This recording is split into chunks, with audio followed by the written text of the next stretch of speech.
ito pala yung lunch ko. Ayan. May pa-extra gravy ako. Good morning! Happy Saturday, guys! And thank God, it's Saturday! Ayan, pasensya na. Meron na naman siyang parang shadow. Ayan. Hinabol ko to kasi hanggang 2:30 lang to. Tapos, nagising ako ng 6 AM. Nag-ayos ako ng mga gamit, ng mga damit. Nakadalawang XL na nakadalawang XL na plastic na ako. Para lang sa mga damit ko pa lang yon, shorts, pants, etc. And then, next naman yung shoes and bags. Paunti-unti ko na parang hindi na masyadong maraming bibit-bitin. Iwan ko na sa Cavite. Ayun, ano pa ba? After nito, kakain ko lang sa Iscalets and Grill. Punta na ako sa EMS. Sa post office. Open pala sila pag Saturday. Pero hanggang half day lang. Hanggang 3 or 4 lang ata sila. Ayan, so, yun lang. Dito na lang ulit, guys. Galing ko lang ng Cebuana. Buti may malapit dito. Ang traffic, grabe. Ito na ako sa Philpost. Ayan, post office. Wait lang. Naayos na namin. Tsaka yung dalawang papaya lotion, tsaka creams, tsaka toner and soaps. Then, 6 na toner and then soaps. Kasha bate. Finally, relax naman. Sa LBC naman ako. Magpapadala. Kasi naisip ko kasi Medica tsaka LBC magkatabi lang naman. So, doon na lang. Grabe, super traffic. Hindi ko alam kung ano kakainin ko. Baka mag-alabang na lang muna ako or hindi ko alam kung ano dinner ko eh. Wala akong gusto pero bahala. Nating din ako ng mga fruits. Baka mag-pure gold na lang siguro ako. Dumiretso na lang ako ng ATC para mag-grocery na lang and kumain ng kuanik-anik lang. Siguro magsasalad na lang ako. Tapos, uwi rin ako agad kasi mamaya pa uwi si Heinz. Medyo late kasi diba nag-Christmas party sila. So, late bukas yun sa work niya and late din magsasara. Kaya yun, dito muna ako sa ATC. Tapos, papahinga na after.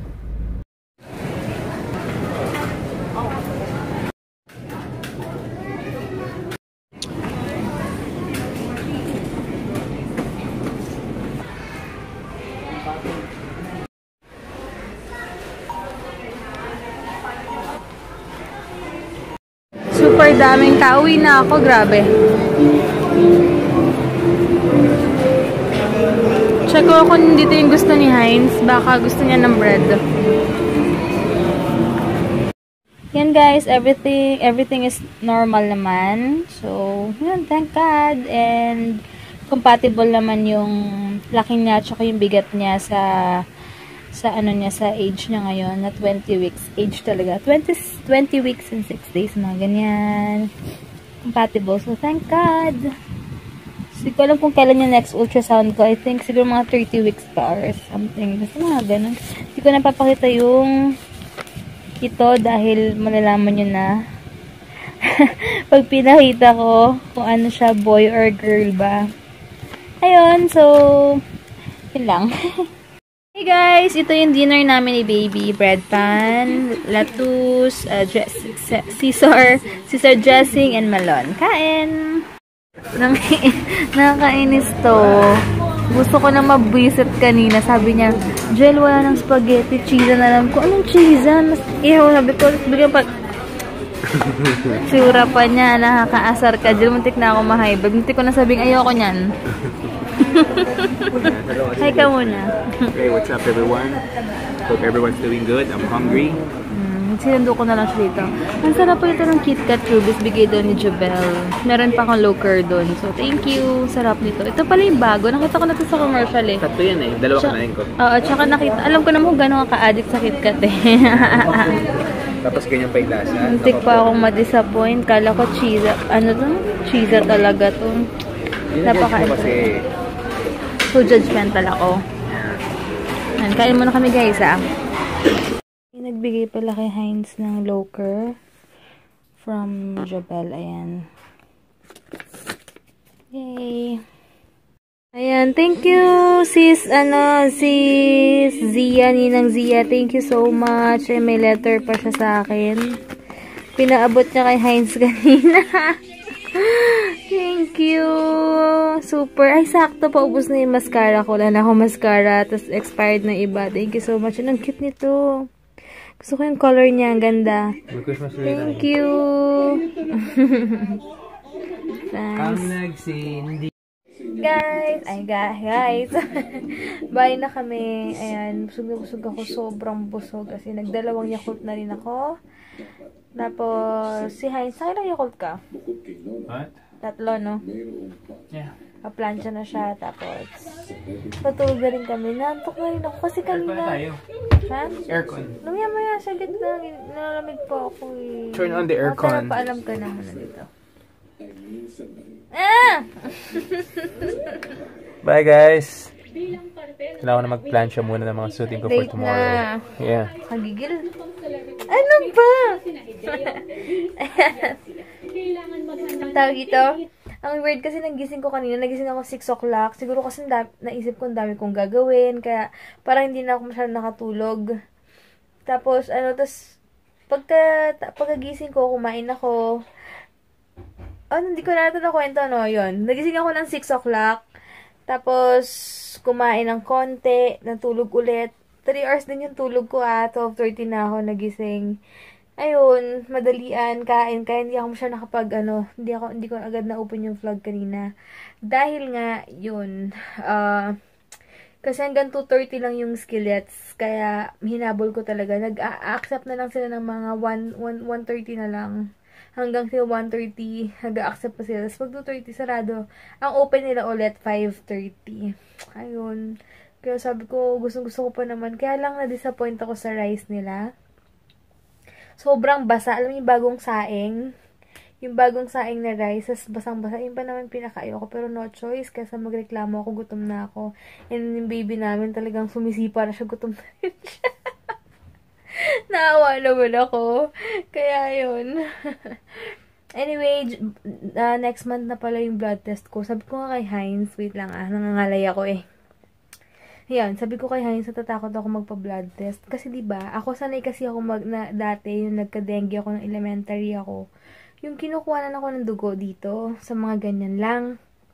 Ngayon, diba, dito na sa may parang, sa ganyan na, sabi ni Heinz, ano ka ba, ba't ka natatakot? Nakailang patato ka na nga, natatakot ka pa. Wala lang, parang feeling ko kasi, basta parang masakit or something. And wait lang, may naisip na pala kami sa sa gender reveal namin. Sa 24, gather namin yung in-laws ko, tsaka sila mama. Tapos, meron silang isusuot na color, kung ano yung sa tingin nila na hula nila. Niisip pa namin kung anong kulay, tapos bili ako ng balloons. Kailangan next week siguro festival. Tapos sa baby shower ko pala guys, kung may marirecommend kayo na affordable lang naman kasi alam niyo naman, 'di ba?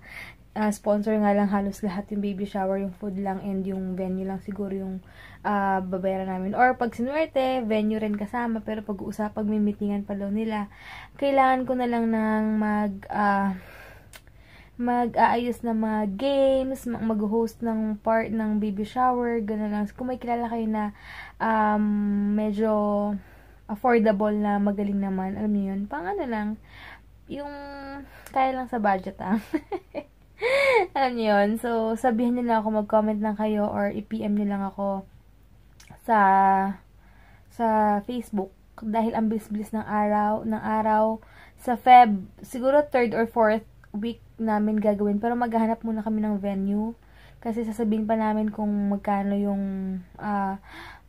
i-rent namin na venue siguro. So, check. Or kung may alam kayong venue na okay naman pang baby shower, sabihin niyo lang ako. Dahil sa Feb, 3rd week or 4th week siguro ako magpapa-baby shower. Kasi sa 1st week, birthday ng mother-in-law ko, birthday ni Mami Mimi, Mami nila Bestie. Tapos, syempre Valentine's din. Kaya siguro mas safe na 3rd to 4th week. And thank you so much Sis Abigail. Kung pwede daw siya maging makeup artist ko if ever. God willing, matuloy na and magkita ulit kami, ma-makeupan niya ako. Ayan, kasi sobrang galing talaga nun. Super duper.